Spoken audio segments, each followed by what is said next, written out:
Hi, so this is day 1 of 9 p.m. quiz. Yes, this is back. इससे पहले prelims के पहले सितंबर में 2020 प्रीलिम्स से पहले हमने किए थे polity, history, geography, economics, current affairs के 50 सेट्स, 25 एमसीक्यूज इन 30 मिनट्स। ये सारे वीडियोस भी प्लेलिस्ट में अवेलेबल है।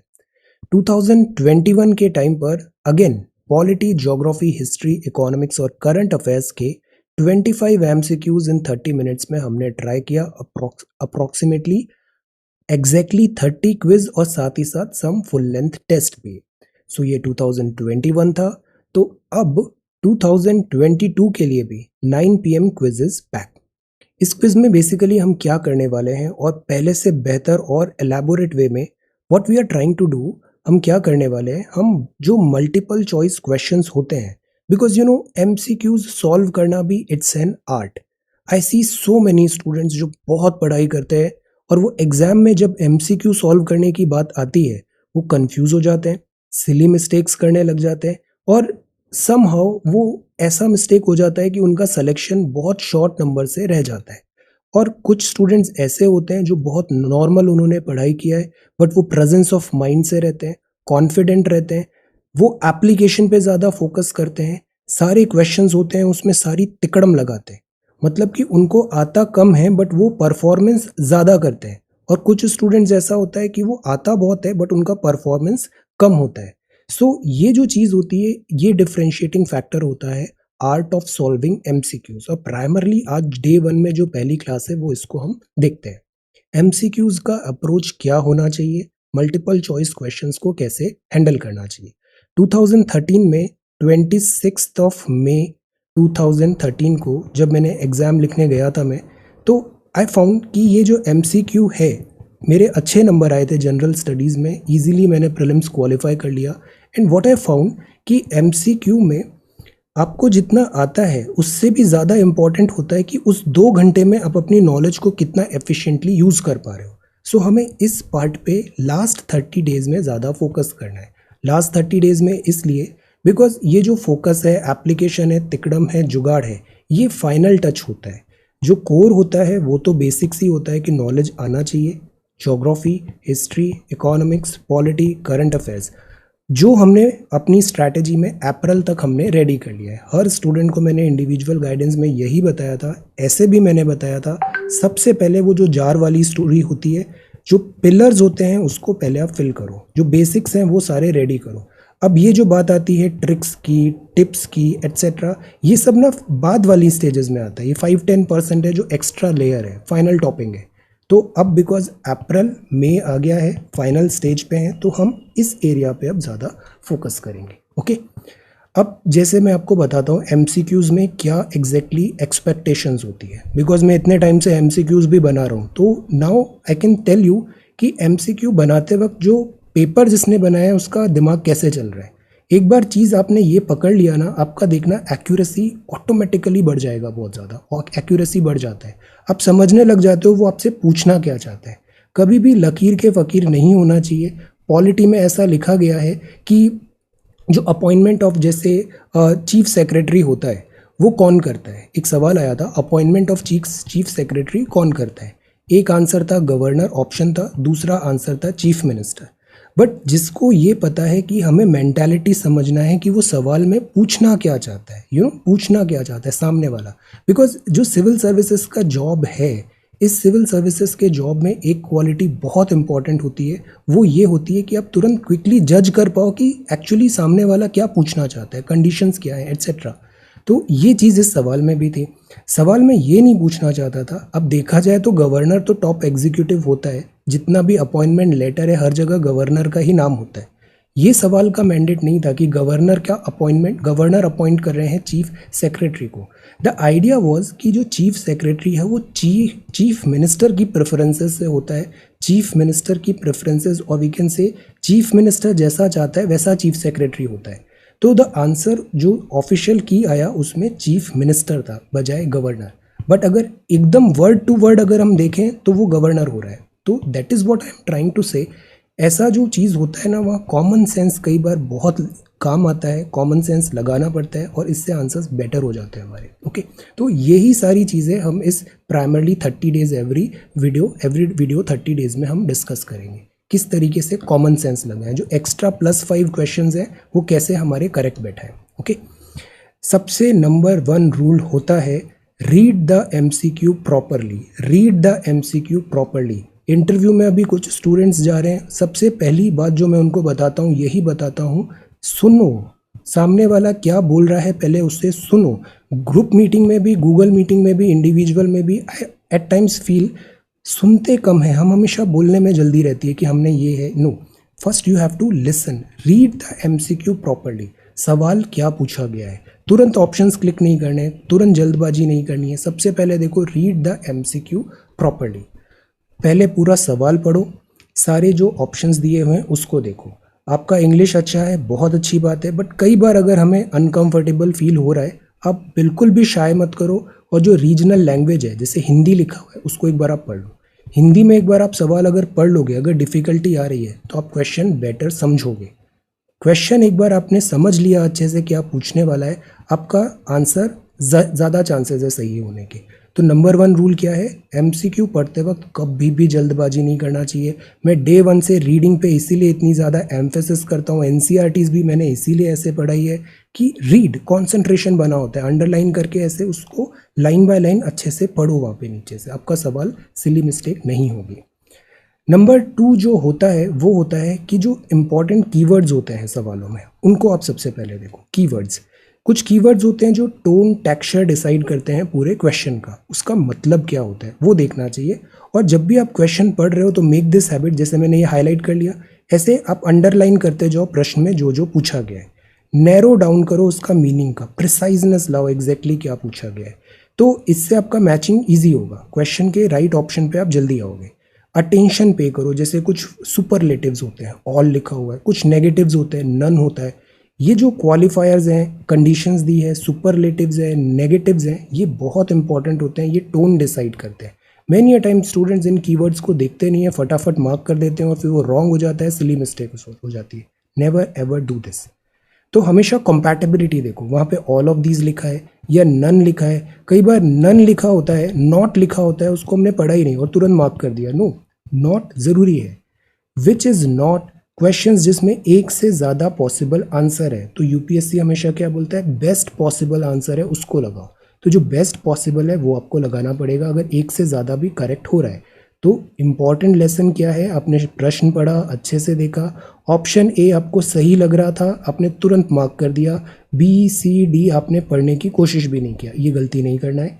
बी भी पढ़ो, सी भी पढ़ो, हो सकता है जो डी ऑप्शन है वो ए से बेटर लगने लग जाए तो फिर D would be the right answer. Okay, this is what I am trying to say. तो हमेशा सारा क्वेश्चन पढ़ना है, सारे जो ऑप्शंस हैं उसको भी अच्छे से पढ़ना है। कहीं पर ये लिखा होता है all of the following except लिखा हुआ है, तो इधर छोटी छोटी चीज़ों पे ध्यान दो। हम हमेशा सही आंसर ढूंढने की कोशिश करते हैं, बट सही आंसर तो एक ही है, पर गलत जो ऑप्शन है वो 3 है। अगर हम एलिमिनेशन मेथड करें, हम जो गलत है, गलत पता लगाना आसान होता है, हम अगर गलत हटाते जाए तो जो बचेगा वो करेक्ट बचेगा, और फिर जो करेक्ट बचे में से हमें ऑप्शन मार्क करना होगा, उसकी प्रोबेबिलिटी भी बढ़ जाएगी करेक्ट होने की। तो एलिमिनेशन करना चाहिए, एलिमिनेशन सी सेट में भी करना चाहिए और यहाँ भी। जो जो चीज़ गलत होती जा रही है, फिट नहीं बैठ रही है, क्रॉस लगाते चलो, उसमें क्रॉस लगाते चलो, फिर जो बचेगा वो आपका करेक्ट होगा। Eliminate the wrong option first. जब पहले दिन गूगल मीट सेशन हुआ था हर स्टूडेंट से, मैंने सबसे पहले एक ही बात बताया था, जो भी चीज़ आपको पढ़ना है उसको सामने लिखो, जो भी चीज़ नहीं पढ़ना है उसको एलिमिनेट कर दो। डे 1 से मैं ये चीज़ बोल रहा हूँ। स्ट्रैटेजी हर एक स्टूडेंट के साथ बुक लिस्ट डिटेल में डिस्कस हुआ, स्ट्रैटेजी डिस्कस हुआ, क्या करना है नहीं करना है। ये चीज़ ज़रूरी होती है कि क्या करना है और क्या नहीं करना है, ये भी बहुत ज़रूरी होता है। Elimination is very very important. Okay, elimination round. Then when your question ends with ND, देखो लैंग्वेज अगर आपकी अच्छी है ना, आप एनी डे बाकी स्टूडेंट से बेटर हो। अगर आपकी लैंग्वेज अच्छी है और ग्रामर की भी आपको समझ है, तो कई बार आप देखना, आप गलत ऑप्शन, क्वेश्चन का जीरो नॉलेज है फिर भी आप उसका सही आंसर बता दोगे। ये मैंने कई बार किया है एग्जाम में, मुझे ज़ीरो आइडिया है क्वेश्चन में क्या पूछा गया है, ऑप्शंस बस देख रहा हूँ कुछ कॉमन सेंस से और कुछ तो मतलब सेंटेंस ही गलत है, ग्रामेटिकल एरर भी है और मतलब फिट ही नहीं हो रहा है, वो लॉजिक भी नहीं निकल रहा है, वो ऑब्वियसली बोगस है, उसको पहले ही एलिमिनेट कर दो। एक्यूरेसी बढ़ जाती है और करेक्ट हो गया वो आंसर मेरा। So when your question ends with N D answer जैसे है यहाँ पे, अब आंसर जो है वो अप्रोप्रिएट आर्टिकल से स्टार्ट नहीं हो रहा है तो मतलब गलत है वो। करेक्ट आंसर इसके हिसाब से जो स्टेटमेंट नीचे दिए हुए हैं ना, वो आप कई बार देखना ये तरीका फिट बैठता है। तो एक ये चीज़ हो गई। सेकंड, एलिमिनेट हमको करना है मतलब कि ग्रामेटिकली रॉन्ग आंसर्स। ग्रामेटिकली जहाँ गलत है उसको आप रॉन्ग करो। एमसीक्यूज में ऐसा होगा, जो बनाए गए हैं 4 स्टेटमेंट, एक तो करेक्ट हुआ, बाकी को गलत बनाना है हमें, तो यहाँ अक्सर ग्रामर गलत हो जाती है, ग्रामर गलत हो जाती है। तो ये एक चीज़ याद रखना, ये चीज़ भी काफ़ी काम आएगी रियल एग्जाम में। ये ना स्ट्रीट स्मार्ट चीज़ें हैं, ये चीज़ ऐसा बुक्स में ऐसे बताते नहीं है, but these are street smart चीज़ें जो एक्सपीरियंस से हम देखते हैं और समझते हैं और ये डिलीवर करती है। ओके, तो ग्रामेटिकली रॉन्ग भी एक चीज़ यहाँ पे आप ध्यान रखना।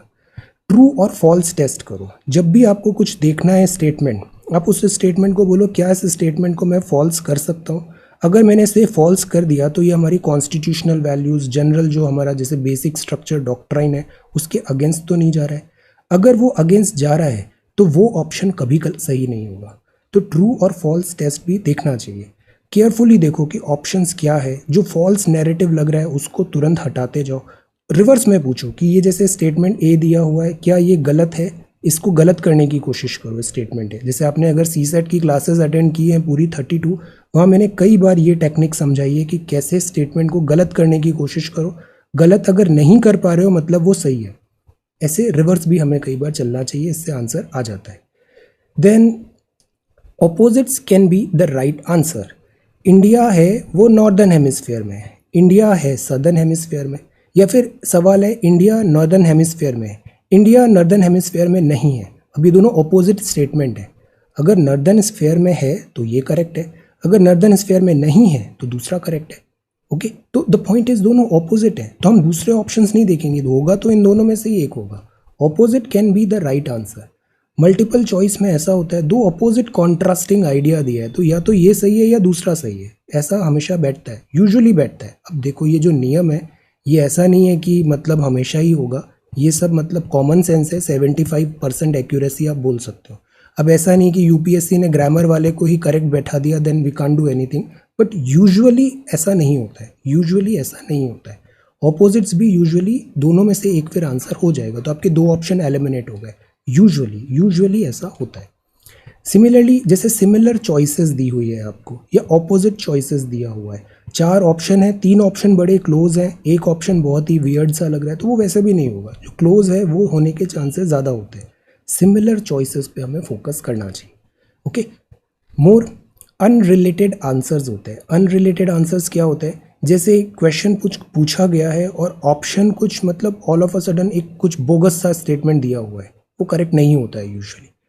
If there are answers which are unrelated to the question, then they can be eliminated as wrong answers. वो context में ही नहीं है, out of context questions है, out of context statements है।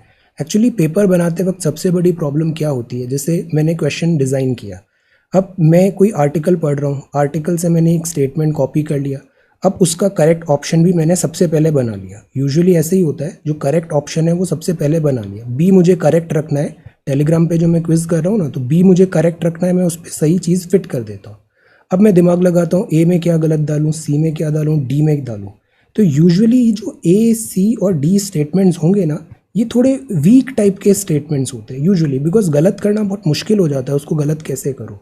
तो यूजुअली ये चीज़ भी हमें ध्यान रखना है। फिर कई बार 2 बन गए, अब तीसरा बनाते वक्त आई स्टार्ट फीलिंग लेजी, तो कोई भी ऐसे ही अनरिलेटेड ऑप्शन दे देता हूँ। तो इधर ध्यान देना बहुत ज़रूरी होता है, इससे एलिमिनेशन बहुत ईजी हो जाता है। ओके, पैटर्न एंड सिमिलैरिटीज़ हमेशा देखनी चाहिए कि कौन सा जो ऑप्शन है वो ब्रॉड तो नहीं है। जैसे कई बार स्टेटमेंट में कैन लिखा होता है, can is such a broad word, can में तो कुछ भी हो सकता है पॉसिबिलिटी, तो जहाँ कैन लिखा होता है वो यूजुअली करेक्ट होने के चांसेस ज़्यादा है। बट जहाँ पे ऐसा लिखा है कि ओनली बस होगा, स्पेसिफिक बहुत नैरो प्रिसीजन के साथ बताया गया है, वो यूजुअली गलत हो जाता है। वो बहुत प्रिसीजन के साथ बताया, नैरो व्यू लिया है, वो यूजुअली नहीं हो पाता है। तो ये भी देखना है पैटर्न एंड सिमिलैरिटी हो रही है या नहीं हो रही है वेरिएबल की। और सबसे इंपॉर्टेंट चीज़ होती है लर्न फ्रॉम मिस्टेक्स। हम सबकी कुछ हैबिट्स होती है, हम पर्टिकुलर टाइप ऑफ मिस्टेक्स करते हैं, लर्न फ्रॉम दोज मिस्टेक्स। और केवल इसी चीज़ के लिए फुल लेंथ टेस्ट करना ज़रूरी होता है। FLT MCQ का प्रैक्टिस करना ज़रूरी होता है। इंडिविजुअल गाइडेंस में हर स्टूडेंट के साथ हमने इवन बुक्स भी सेलेक्ट किया कि कौन सी बुक पढ़ना है, कौन सी बुक नहीं पढ़ना है। हमने MCQs के भी बहुत सारे रिसोर्सेज डिस्कशन किए। स्टूडेंट्स के साथ ऐसा डिसाइड किया गया कि अगर वो जैसे स्टेट सर्विसेज का भी लिख रहे हैं तो किस तरीके से दोनों चीज़ों को कंबाइन कर पाएँ, UPSC एंड स्टेट सर्विसेज। और आइडिया क्या था, we should go for subject, because subject तो सेम ही रहेगा। अगर पॉलिटी आती है तो वो चाहे UPSC पूछे या स्टेट PCS पूछे, आपका आंसर करेक्ट होगा। और पॉलिटी केवल पढ़ना नहीं होता है, उसका अप्लाई करना होता है, और एप्लीकेशन आता है via MCQs, multiple choice questions के थ्रू एप्लीकेशन होता है। तो लर्न फ्रॉम मिस्टेक्स। और टेस्ट सीरीज़ भी आप जो कोचिंग इंस्टीट्यूट्स वगैरह की देखते हो, इसमें स्कोर नहीं आ रहा है, that is perfectly all right. आप बस लर्निंग्स देखते जाओ कि किस टाइप के कितने अटेम्प्ट करने चाहिए मुझे, कितना गलत हो रहा है, किस एरिया में वीकनेस आ रहा है, किस एरिया में स्ट्रेंथ आ रहा है। इस चीज़ के एनालिसिस के लिए होती है टेस्ट सीरीज़। बाकी इसके जो मार्क्स होते हैं उसको सीरियसली नहीं लेना चाहिए। जो रियल एग्ज़ाम है वो बहुत डिफरेंट होने वाला है इन सब टेस्ट सीरीज से। ओके, तो just focus on one thing, that is learn from mistakes. अब बिकॉज यूपीएससी है, उसको अपना स्टैंडर्ड मेंटेन करना है। I tell you one thing, 2016 का एक एग्ज़ाम था, 2016 का साल था। 2016 में क्या हुआ, यूपीएससी का जिसने पेपर सेट किया फॉर अननोन रीजंस, वो कोइंसिडेंस हो सकता है, जो कोचिंग इंस्टीट्यूट्स के जो कंपाइलेशंस आते हैं तो वो एक पर्टिकुलर कंपाइलेशन बहुत पिक हो गया 2016 में, और तभी से ये हिट हो गया और इसको अब आप 365 हमेशा पढ़ने लग गए। बट 2016 के बाद यूपीएससी रियलाइज, बिकॉज इस बार बहुत टिपिकल स्ट्रेट फॉरवर्ड क्वेश्चंस आ गए थे, कट ऑफ हो गया था 116 यूपीएससी पे। अगेन इंटरनल बहुत सारी यहाँ पे बातें हुई। 2017 में कट ऑफ गया 98, 2018 में भी लाइक दिस, 2019 में भी दिस, 2020 आई थिंक 92 तक चला गया है नीचे इतना, और इस बार भी काफ़ी कमी था। सो द आइडिया इज़, हम जो भी प्रिपरेशन करते हैं वो हम पीछे देख के प्रिपरेशन करते हैं। हमें ना ये भी देखना चाहिए लॉन्ग टर्म एवरेज क्या हो रहा है, किस डायरेक्शन में यूपीएससी मूव हो रहा है। ये एक बहुत बड़ा मिसकंसेप्शन और मिथ बच्चों के दिमाग में बैठा दिया जाता है, 120 लाना है, 130 लाना है। नो, ऐसा कुछ नहीं होता। ये हर चीज़ मेरिट के हिसाब से होती है, मेरिट। और ये जो एग्ज़ाम होता है वो रिलेटिव एग्ज़ाम होता है, बाकी सब कैसा परफॉर्म कर रहे हैं और उनके कॉन्टेक्स्ट में आप कैसा परफॉर्म कर रहे हो, this is a relative examination. तो प्री कंसीव्ड नोशन नहीं होना चाहिए, एंड यूपीएससी को अपना स्टैंडर्ड भी मेंटेन करना है। तो मैं हमेशा बोलता हूँ 1/3 सवाल तो ऐसे होंगे जो डिफ़िकल्ट होंगे। You should not worry about those questions. There will be question जो आपको कोई आइडिया ही नहीं है। पॉलिटी में ऐसे सवाल भी होंगे जो खुद लक्ष्मीकांत साहब भी आ जाए तो भी नहीं कर पाए, ऐसा होगा। But the point is, you should not be worry about that. नहीं आता, इट्स परफेक्टली ओके। फोकस उन क्वेश्चन में करो जो आपको आता है। I know for sure, I have a little doubt, so I will think and then take risk. ये जो दो कैटेगरी के क्वेश्चंस होते हैं ना, ये आपका सिलेक्शन कराते हैं। कट ऑफ लेस देन 50% अगर हम ट्रेंड देखें तो इतना आ रहा है, बट अगेन इस बार हो सकता है बढ़ जाए। So this is all about merit पे खेल रहा है। और यूपीएससी का एक ट्रेडमार्क रहा है, कोचिंग बोलती है नॉर्थ तो यूपीएससी बोलती है साउथ।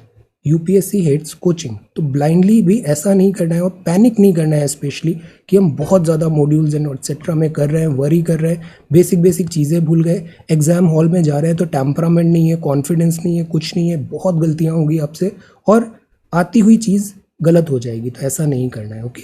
और there is a good possibility, आज इस वीडियो में मैं बोल रहा हूँ, हो सकता है ये एग्ज़ाम 5 मई को आप लिखो या 5 जून को लिखो। 5 जून को जब आप पेपर लिख के आओगे, यू विल से ये एग्ज़ाम 5 मई को भी लिखा होता ना, तब भी मोर और लेस ऐसा ही होता। This happens. So the point is, this test some other skills जो आपका कॉमन सेंस है, स्ट्रीट स्मार्टनेस है, उनको भी ये चेक करता है। बट इसका मतलब ये नहीं है कि इस 1 महीने हमें पढ़ना नहीं है। पढ़ना है, रिवीजन अच्छे से करना है, सारे जो बेसिक्स हैं उनको पूरा देखना है, ताकि हम कॉन्फिडेंटली एग्जाम रूम में जाए। क्या नहीं करना है तो अनरियल एक्सपेक्टेशंस नहीं रखना है खुद से भी, और अनरियल जो फिजिबल नहीं है उन चीज़ों पे पैनिक नहीं करना है। सो the point is, focus on this thing, easy and moderate. और सबसे इम्पॉर्टेंट जो चीज़ होता है जो आपको ही सीखना होगा, और वो होगा कन्वेंशनल विजडम। कन्वेंशनल विजडम क्या होता है कि एक तो एग्जाम्स में कुछ ऑप्शंस देते हैं। ये जो पेपर सेट होता है ये गवर्नमेंट एम्प्लॉयज़ सेट करते हैं। तो गवर्नमेंट एम्प्लॉयज़ कभी भी कन्वेंशनल विजडम या जो गवर्नमेंट विजडम है या जो हमारा बेसिक स्ट्रक्चर ऑफ कॉन्स्टिट्यूशन है, इसके अगेंस्ट जो चीज़ होगी वो नहीं आएगी, because they have to remain in the limits of this government. They have to be accountability set होती है, रिव्यू होता है पेपर का, तो कभी भी ऐसी चीज़ नहीं आती जो कन्वेंशनल विजडम के अगेंस्ट होती है। ऐसे स्टेटमेंट कभी करेक्ट भी नहीं होते हैं, नहीं करेक्ट होते हैं। तो ये चीज़ जो होती है ना, ये बहुत इंपॉर्टेंट होती है। जैसे बेसिक स्ट्रक्चर ऑफ डॉक्ट्राइन से हम समझ जाते हैं ना कि ये आर्टिकल करेक्ट है या नहीं है, ऐसे ही हमें जो कन्वेंशनल विजडम है इस चीज़ पे भी हम एलिमिनेशन करें तो वो सही बैठता है usually. So we need to look into this. और एक और इम्पॉर्टेंट बात है, you are preparing for government examination. तो ये जो गवर्नमेंट का मैंडेट है, कॉन्स्टिट्यूशन है, हमें इस लाइन पे सोचना है, इस लाइन पे हमारी थॉट प्रोसेस रखना है। अब अगर सवालों का ही देखिए, जैसे मैंने आपको बताया कितने टाइप के सवाल होते हैं, तो कुछ तो फंडामेंटल होंगे, कन्वेंशनल होंगे, कॉन्सेप्चुअल क्वेश्चंस होंगे, ये सब होते हैं लो हैंगिंग फ्रूट्स। तो दैट इज़ वाई डे 1 में मैंने सबको बोला एनसीईआरटी पढ़ो, ताकि आपका एक प्राइमर रेडी हो जाए, आपको बेसिक चीज़ें पता चल जाए कि व्हाट इज़ व्हाट। फंडामेंटल पढ़ो, कन्वेंशनल कॉन्सेप्चुअल क्वेश्चंस देखो, इंडियन पॉलिटी पढ़ो क्लास 10th की, क्लास 11th की। ये नहीं कि पहले दिन जा रहे हैं और हम बच्चन सिंह केस के बारे में पीएचडी कर रहे हैं, उसमें क्या कहा था, कैपिटल पनिशमेंट में क्या कहा था। Not required, this is foolishness. सबसे पहले बेस तैयार करो, conceptual basic questions. UPSC clearly बोलता है हम एक 21 साल के स्टूडेंट जो सिंपल ग्रेजुएट है उसको भी सेम प्लेटफॉर्म पे लाना है। 32 ईयर का स्टूडेंट, जनरल कैटेगरी की बात कर रहे हैं, जो से हाईली क्वालिफाइड है बाय द ईयर ऑफ 32, से बहुत पीएचडी कर रखा है उसने, इन सबको सेम पेज पे लाना है। एग्जाम्स ऐसे ही डिज़ाइन किए जाते हैं। तो ये चीज़ एक है, फंडामेंटल क्वेश्चंस हुए, ये गलत नहीं होना चाहिए। फिर कुछ होते हैं अप्लाइड, ये बताता है कि ये जो स्टूडेंट है ये केवल रटने वाला है या कोई एनालिटिकल सोचता भी है या नहीं सोचता है। इसके लिए इन्फॉर्मेशन तो है बट एप्लीकेशन भी आपको लगाना पड़ेगा, एप्लीकेशन ऑफ माइंड। ये यूजुअली बुक्स में लिखा होता है बट स्ट्रेट फॉरवर्ड नहीं होता है, आपको उससे डिराइव करना पड़ता है, पर ये चीज़ भी डूएबल होती है अगर आप एनालाइज करो, एप्लीकेशन लगाओ दिमाग का। फिर करंट अफेयर्स के क्वेश्चंस भी होते हैं, और देखो यहाँ पे करंट अफेयर्स होता है, यहाँ पे न्यूज़ नहीं होता है कि आज रशिया ने क्या किया, कल रशिया ने ये किया, आज स्विफ्ट में ये हो गया, like this is news coverage, breaking news coverage etcetera. No, current affairs यहाँ पे होता है, जो करंट अफेयर्स में जो वेल सेटल्ड फैक्ट्स होते हैं। करंट अफेयर्स भी वो होता है जो सेटल हो गया है, जो मतलब चैलेंज नहीं किया जा सकता। वरना यूपीएससी ने 4 ऑप्शन दे दिए, ये ऑप्शन बाद में पता चला गलत हो गया, कोविड की सब कोई न्यूज़ रिलेटेड थी, बाद में पता चला ये गलत हो गया, स्टूडेंट ने by the time of exam ये पता चल गया गलत है, फिर उस पर क्लेम आ जाएगा, बहुत कंट्रोवर्सी क्रिएट होती है। तो हमेशा अवॉइड किया जाता है, वहाँ से सवाल पूछो जहाँ न्यूज़ सेटल हो गई है, करंट अफेयर्स जो सेटल है, जिस पे चैलेंज नहीं आ सके, तो ये चीज़ होती है। सेकंड, करंट अफेयर्स के जो क्वेश्चंस होते हैं इसमें इंफॉर्मेशन भी है और उसको हमें स्टैटिक से भी कनेक्ट करना है। ऐसे सवाल भी आते हैं जैसे कैग से रिलेटेड अभी कोई सवाल आ गया, या से अभी स्पीकर जो है लोकसभा का, ये पोस्ट बहुत न्यूज़ में है। सिमिलरली विधानसभा के जो स्पीकर है, एंटी डिफेक्शन लॉ, इस पर सवाल चल रहा है। सो द पॉइंट इज़ कि करंट अफेयर्स भी है और साथ ही साथ एप्लीकेशन भी है, ये चीज़ एक ध्यान रखना है। फिर फंडामेंटल करंट अफेयर्स भी आते हैं, फंडामेंटल बेसिक पॉलिटी भी हो गया और कुछ उस पर करंट अफेयर्स का लेयर हो गया। इसमें आपको बहुत थॉरो नॉलेज होगा तो आप इसको कर पाओगे। और कुछ होते हैं अनकन्वेंशनल मतलब ये हमें नहीं पता ये किस बुक से आया है, क्यों पूछा गया है, क्या लॉजिक है, क्या ये सिलेबस में भी है, वी जस्ट डोंट नो। सबसे बड़ी प्रॉब्लम क्या होती है, सारे students, generally majority of institutions भी जो प्रिपरेशन करा रहे हैं वो इधर ज़्यादा फोकस करते हैं। क्यों? क्योंकि यहाँ पे कूल फैक्टर आ जाता है। फंडामेंटल राइट्स सारे पता नहीं है इक्वालिटी में, बट हम पढ़ेंगे बड़े बड़े केसेस की, उसमें R&D करेंगे। वाई? बिकॉज उसमें थोड़ा अच्छा लगता है कि कितना अच्छी चीज़ है, नई चीज़ पढ़ी, स्टूडेंट को भी अच्छा लगता है, कुछ ऐसा पढ़ाया टीचर ने जो किसी बुक में नहीं लिखा हुआ है, तो वाओ, और फिर वो इसी को याद करने की भी कोशिश करेगा। बट वाओ फैक्टर ये होगा कि वो सवाल ही नहीं आएगा और इसमें इतना टाइम एनर्जी हो गया कि बेसिक चीज़ें हम कवर नहीं कर पाए। ऐसा नहीं करना चाहिए। ये अनकन्वेंशनल क्वेश्चंस हर साल आते हैं, इस साल भी आपको ऐसे सवाल देखने को मिलेंगे। सो अगेन डे 1 से जो मैं बोल रहा हूँ, 2020 में भी बोला था, 21 में भी बोला था, अपनी ज्योग्राफी अच्छी रखो, हिस्ट्री अच्छी रखो। ज्योग्राफी में एनवायरनमेंट भी होगा, हिस्ट्री में एंशिएंट मॉडर्न मेडाइवल भी होगा, आर्ट एंड कल्चर भी होगा, पॉलिटी अपनी बहुत अच्छी रखो, इकोनॉमिक्स अपनी अच्छी रखो, और इकोनॉमिक्स में भी बेसिक्स, वोकेबलरी, फंडामेंटल्स अच्छे रखो, कॉन्सेप्चुअल ज़्यादा आती है economy. And budget strategy I have shared, economic survey I have shared, अभी हो जाएगा, वोकेबलरी भी हो गया है, एमसीक्यूज भी बहुत सारे करने हैं, बेसिक चीज़ें करना है, आपका इकोनॉमी अच्छा हो जाएगा, इकोनॉमी इस बार पिक हो सकती है।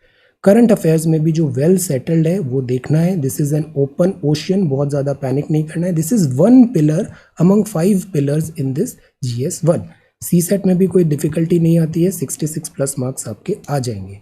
जो हम बोलते हैं ना, ये जो एग्ज़ाम है ये सिंप्लिसिटी का एग्ज़ाम है, जनरलिस्ट लेवल का एग्ज़ाम है, एवरेज लेवल का जो स्टूडेंट है वो इसको क्वालिफाई कर पाए, ये इस एग्ज़ाम का मैंडेट होता है। बिकॉज जो IAS का जॉब भी होता है ये कोई रॉकेट साइंस नहीं है, बड़ा जनरल सा सिंपल सा काम ही यहाँ पे करना पड़ता है। तो सिंप्लिसिटी डिज़ायर्ड होती है, चीज़ों को जितना आसान रखोगे वो उतनी सस्टेनेबल होगी, वरना फिर बर्नआउट हो जाएगा। So this all things you should keep in mind. अब बात करें कि फॉर्मेट क्या रखें, तो लास्ट टाइम जैसे हमने किया कि 25 MCQs इन सब के देखे, फिर 25 MCQs 30 मिनट्स में देखे। इस बार हमारे पास एडवांटेज